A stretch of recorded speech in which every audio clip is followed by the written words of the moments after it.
नमस्कार, स्वागत है आपका नादी टीवी पर। मैं हूं आपके साथ पारुल। आइए खबरों की शुरुआत करते हैं हरियाणा की खबर के साथ। हरियाणा के मुख्यमंत्री नायब सिंह सैनी ने बैडमिंटन टूर्नामेंट 2025 का उद्घाटन किया। पंचकूला के सेक्टर 3 स्थित ताऊ देवीलाल स्टेडियम में आयोजित उद्घाटन समारोह में सीएम सैनी ने बैडमिंटन महाकुंभ में पधारे सभी खिलाड़ियों का स्वागत किया। आपको बता दें, सब जूनियर रैंकिंग बैडमिंटन टूर्नामेंट में देश भर के करीब 2000 प्रतिभागी हिस्सा ले रहे हैं। स्टेडियम के अलावा बैडमिंटन अकादमी के 8 कोर्ट में भी प्रतियोगिता हो रही है।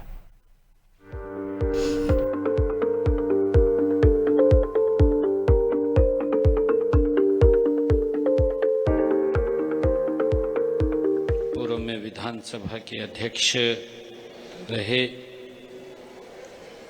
जिन्होंने लगातार sports promotion society Ashwini Gupta ji की याद में ये कार्यक्रमों का आयोजन करते हैं।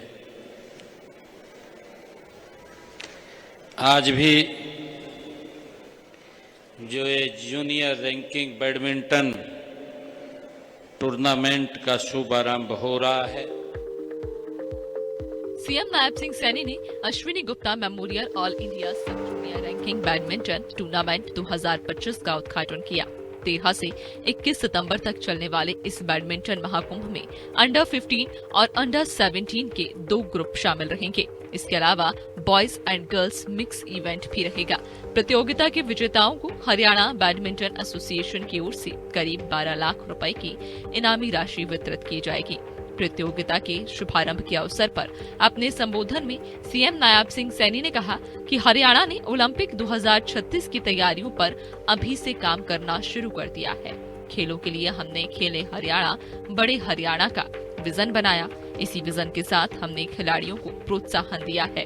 खेल इंफ्रास्ट्रक्चर को हम लगातार विकसित कर रहे हैं, चाहे स्टेडियम हो या फिर इंडोर, हर जगह सुविधाएं बढ़ाई जा रही हैं।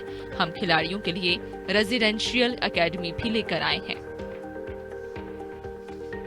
मित्रों, देश के यशस्वी प्रधानमंत्री आदरणीय नरेंद्र मोदी जी ने वर्ष 2036 के ओलंपिक खेलों में भारत को खेल महाशक्ति के रूप में स्थापित करने का लक्ष्य रखा है।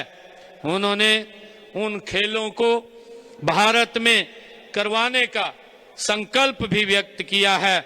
हम उन खेलों की तैयारियों में अभी से लगे हैं। हमने आज से 11 साल पहले हरियाणा में खेल के लिए एक विजन विकसित किया था। इस विजन के अनुरूप हमने खेले हरियाणा बड़े हरियाणा एक मंत्र के साथ खिलाड़ियों को प्रोत्साहन दिया है और खेल इंफ्रास्ट्रक्चर को हम लगातार विकसित कर रहे हैं। चाहे खेल स्टेडियम में हो, इंडोर हॉल्स में हो या फिर रेजिडेंशियल स्पोर्ट्स एकेडमीज में हो, हमने राज्य के हर जिले में आधुनिक खेल सुविधाएं विकसित की है। हमने खिलाड़ियों को बचपन से ही तराशने के लिए खेल नर्सरियां खोली हुई हैं। इनमें उन्हें वित्तीय सहायता और प्रशिक्षण भी प्रदान किया जाता है।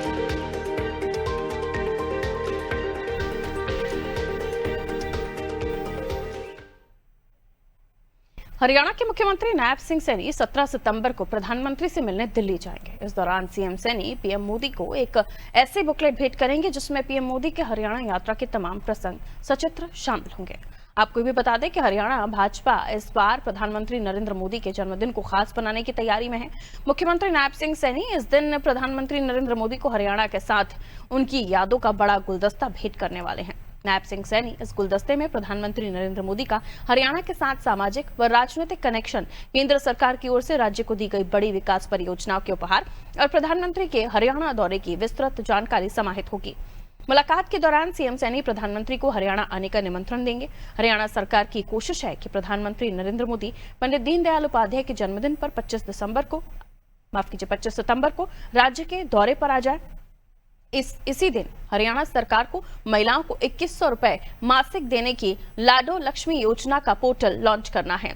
हरियाणा दिवस पर 1 नवंबर से महिलाओं को ये राशि मिलना प्रस्तावित है। प्रधानमंत्री यदि 25 सितंबर के लिए समय दे देते हैं तो फिर कार्यक्रम का स्थल तय किया जाएगा।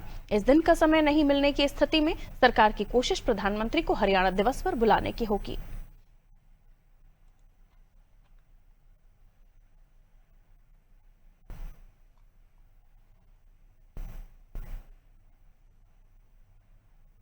हरियाणा के मुख्यमंत्री नायब सिंह सैनी ने चंडीगढ़ में आयोजित उच्चाधिकार प्राप्त क्रय समिति तथा high powered works purchase committee की बैठक में गुरुग्राम के बसई जल शोधन परियोजना टेंडर में अनियमितताओं पर कड़ी कार्रवाई के आदेश दिए हैं। सीएम सैनी ने गड़बड़ियों पर सख्त कार्रवाई करते हुए चीफ इंजीनियर को चार्जशीट करने के आदेश दिए हैं। मुख्यमंत्री सैनी ने कहा कि भ्रष्टाचार और गड़बड़ी के प्रति हमारी जीरो टॉलरेंस की नीति है। जनता के हितों से खिलवाड़ करने वालों को किसी भी हाल में बख्शा नहीं जाएगा। मुख्यमंत्री ने स्पष्ट किया है कि इस परियोजना की टेंडर प्रक्रिया के दौरान जानबूझकर नियमों की अनदेखी की गई, जिसके चलते राज्य सरकार को वित्तीय नुकसान उठाना पड़ा। इस बैठक में सीएम सैनी ने हरियाणा के नॉन स्टॉप विकास के उद्देश्य से लगभग 851 करोड़ रुपए के कॉन्ट्रैक्ट और विभिन्न वस्तुओं की खरीद को मंजूरी दी। बैठक में विभिन्न बोलीदाताओं से नेगोशिएशन के बाद दरें तय करके लगभग 28 करोड़ रुपए की बचत की गई है। इसके अलावा UHBVN और DHBVN में 16 करोड़ 20 लाख 2,563 और 100 kV के ट्रांसफार्मर की मरम्मत के लिए 133 करोड़ रुपए की मंजूरी प्रदान की गई है। साथ ही खाद्य नागरिक आपूर्ति एवं उपभोक्ता मामले विभाग हैफेड और HSWC द्वारा आवश्यक 18,353 ब्लैक पॉलिथीन कवर की खरीद के लिए भी वार्षिक दर अनुबंध को मंजूरी दी गई है। बैठक का ब्यौरा देते हुए सीएम सैनी ने सोशल मीडिया में लिखा कि प्रत्येक जरूरतमंद को नई योजनाओं का लाभ और सुविधा उपलब्ध करवाकर प्रदेश सरकार तीव्र गति से हरियाणा की प्रगति के लिए संकल्पित है।